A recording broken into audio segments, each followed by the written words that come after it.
एक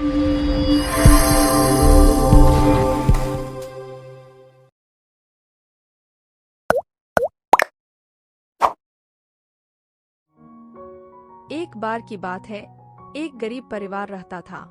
उस परिवार में एक पिता, एक माँ और एक बेटा थे। उनका नाम रामू, शांता और राजू था। रामू एक मजदूर था जो रोजाना बहुत मेहनत करके अपने परिवार का गुजारा करता था। शांता घर का काम करती थी और राजू को पढ़ाती थी। राजू एक बुद्धिमान और मेहनती बच्चा था जो अपने माता पिता का सहारा बनना चाहता था। एक दिन रामू को एक नया काम मिला।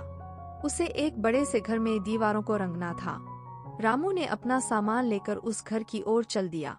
उसे बताया गया था कि वह घर एक अमीर आदमी का था जो बहुत समय से विदेश में था। रामू ने सोचा कि शायद उसे उस घर में कुछ कीमती चीज मिल जाए जिससे वह अपने परिवार की हालत सुधार सके। रामू ने घर में प्रवेश किया और देखा कि वहाँ बहुत सारी चमकीली और सुंदर चीजें थीं। वहाँ एक बड़ा सा आंगन था जिसमें एक झरना बह रहा था। रामू ने अपना काम शुरू किया और दीवारों को रंगने लगा। उसे लगा कि वह अपने काम को जल्दी से खत्म करके घर जाएगा। लेकिन जब वह एक कमरे में गया तो उसकी नजर एक चिराग पर पड़ी। वह चिराग बहुत ही पुराना और धूल से भरा हुआ लग रहा था।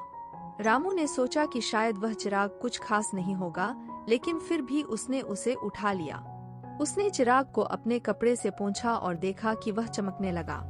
अचानक उस चिराग से एक धुआं निकला और उसमें से एक जिन्न निकला।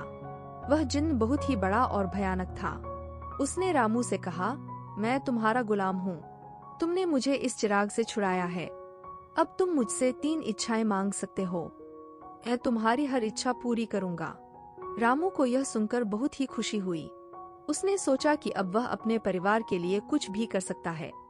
उसने जिन्न से कहा, मेरी पहली इच्छा यह है कि तुम मुझे इस घर का मालिक बना दो। मुझे इस घर की सारी संपत्ति चाहिए। जिन्न ने कहा, ठीक है, तुम्हारी इच्छा पूरी हो गई। अब यह घर तुम्हारा है। तुम इसमें जो चाहो कर सकते हो। अब तुम्हारी दूसरी इच्छा क्या है? रामू ने कहा, मेरी दूसरी इच्छा यह है कि तुम मुझे बहुत अमीर बना दो। मुझे इतना पैसा चाहिए कि मैं अपने परिवार को हर चीज दे सकूं। जिन्न ने कहा, ठीक है, तुम्हारी इच्छा पूरी हो गई। अब तुम बहुत अमीर हो। तुम्हारे पास हर चीज है। अब तुम्हारी तीसरी और आखिरी इच्छा क्या है?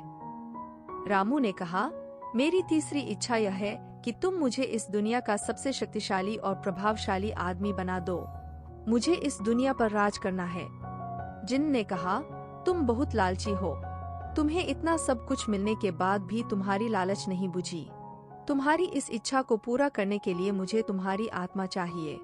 क्या तुम तैयार हो? रामू ने सोचा कि वह जिन्न को बेवकूफ बना सकता है।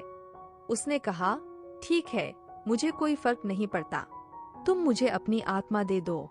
जिन्न ने कहा, अच्छा, तो यह तुम्हारी आखिरी इच्छा है। तुम्हारी इच्छा पूरी हो गई। अब तुम इस दुनिया का सबसे शक्तिशाली और प्रभावशाली आदमी हो। लेकिन तुम्हारी आत्मा अब मेरी है। तुम अब मेरे गुलाम हो। जिन्न ने रामू को चिराग में खींच लिया और उसे बंद कर दिया। रामू ने अपनी भूल का एहसास किया और रोने लगा।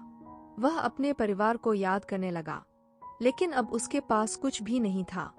वह अपने लालच की वजह से सब कुछ खो चुका था।